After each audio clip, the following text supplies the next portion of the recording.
So how do you govern a country that's just huge? One that's packed with different languages, cultures, and religions without the whole thing just falling apart?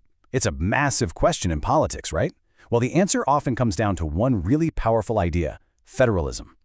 And to see just how high the stakes are, let's look at two countries that went down different paths. You've got Belgium. They were facing some serious regional tensions. So back in '93, they made a big switch. They went from a unitary system, where, the central government held all the cards, to a federal one, giving real constitutional power to their regions. But then you have Sri Lanka. They stuck with that unitary system, and unfortunately, that's been a source of major conflict. So yeah, the path you choose, it has massive real-world consequences.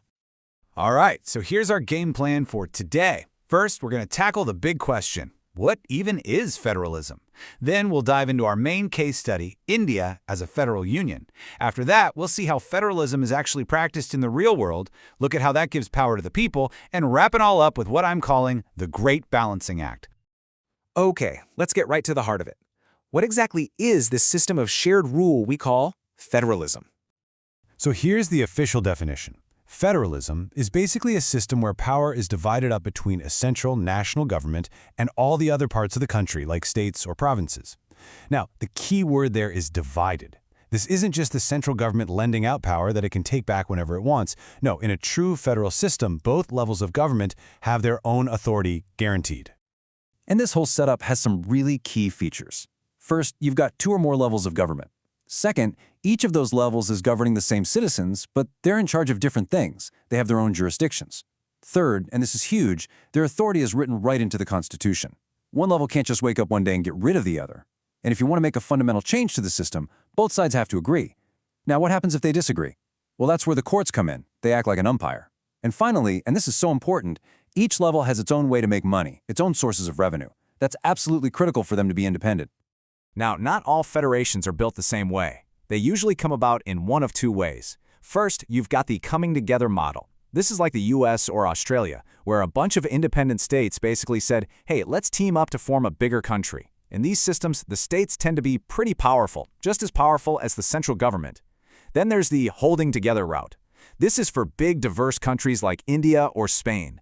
They decide to divide up their power between the national government and the states just to hold the whole thing together. And in this model, you'll usually find that the central government is a little bit more powerful. And that holding together idea brings us perfectly to our main case study, India. Let's take a look at how the world's largest democracy makes this whole power-sharing thing work. What's interesting is that the Constitution of India never actually uses the word federation. Instead, it declares the nation a union of states. But don't let the wording fool you. It's based on all those principles of holding together federalism we just discussed. It was a very deliberate choice designed to keep this incredibly diverse country unified. So how exactly does India split up the power? Well, the Constitution lays it all out with 3 different lists. First up is the Union list. This is for stuff that's of national importance. Things where you absolutely need one single policy for the whole country. I mean, think about it, right? You can't have different states with their own armies or printing their own money. So things like defense, foreign affairs, banking, communications, that all falls under the central government. Then you've got the state list. This covers subjects of state and local importance, things like police, trade, agriculture, stuff that the state governments are much better equipped to handle because they understand the local situation. And last but not least, we have the concurrent list. This is for subjects where both the central and the state governments have an interest. Think of things like education, forests, trade unions, marriage. Both levels can make laws on these topics, but, and here's the crucial tiebreaker, if there's a conflict between a state law and a central law, the central government's law is the one that stands. But look, having all this written down in a constitution is one thing. Actually practicing it day in and day out is a whole different ballgame. We have to look beyond the legal documents and into the real world of politics. And this is really the secret sauce to India's success with federalism. It's not just about the rules, it's about the spirit of the thing. It's about a real respect for diversity and a genuine desire for everyone to live together. You could argue that this spirit is even more important than the letter of the law. And this chart on linguistic diversity shows you exactly why that spirit is so crucial.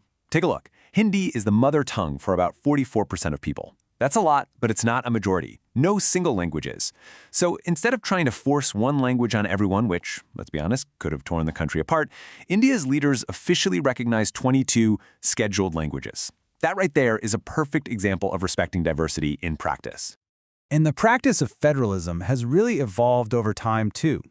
You see, for the first few decades after independence, one party pretty much dominated everything, at the center and in most states. And frankly, they sometimes used that power to undermine state governments. But then, after 1990, things started to change. Regional political parties got a lot stronger. This meant that the central government often had to be formed with a coalition of different parties, which created a whole new culture of power sharing and respect for state governments. But for a country as enormous and complex as India, even sharing power between the central government and the states wasn't enough. It needed to go deeper. Power had to be pushed down even further, to the local level. And that brings us to the third tier of government and the idea of decentralization. The whole idea behind decentralization is actually really simple. It's the belief that a lot of problems are best solved right where they happen, at the local level. I mean, the people living in a village or a city neighborhood, they know their own issues better than anyone, right? So decentralization is all about taking some power away from the central and state governments and handing it over to local governments, panchayats in rural areas and municipalities in urban ones. And this became a huge deal in 1992, with a major constitutional amendment. This change made it mandatory to have regular elections for these local governments. It reserved seats for scheduled castes, tribes, and other marginalized groups. And, for the first time, it reserved at least 1/3 of all positions for women, which was incredible. Most importantly, it required state governments to share not just power, but also money with these local bodies. It gave them real teeth. So what was the result of all this? Get this. Today, there are about 3.6 million elected representatives in India's local governments. Just let that number sink in. That is more than the entire population of many countries on Earth. It is, by far, the largest experiment in democracy happening anywhere in the world. So as we start to pull all of this together, it's pretty clear that federalism isn't some destination you just arrive at. It's not a finished product. It's a constant negotiation, a great balancing act. And this quote really says it all. The success of federalism in India isn't just because of what's written in the Constitution.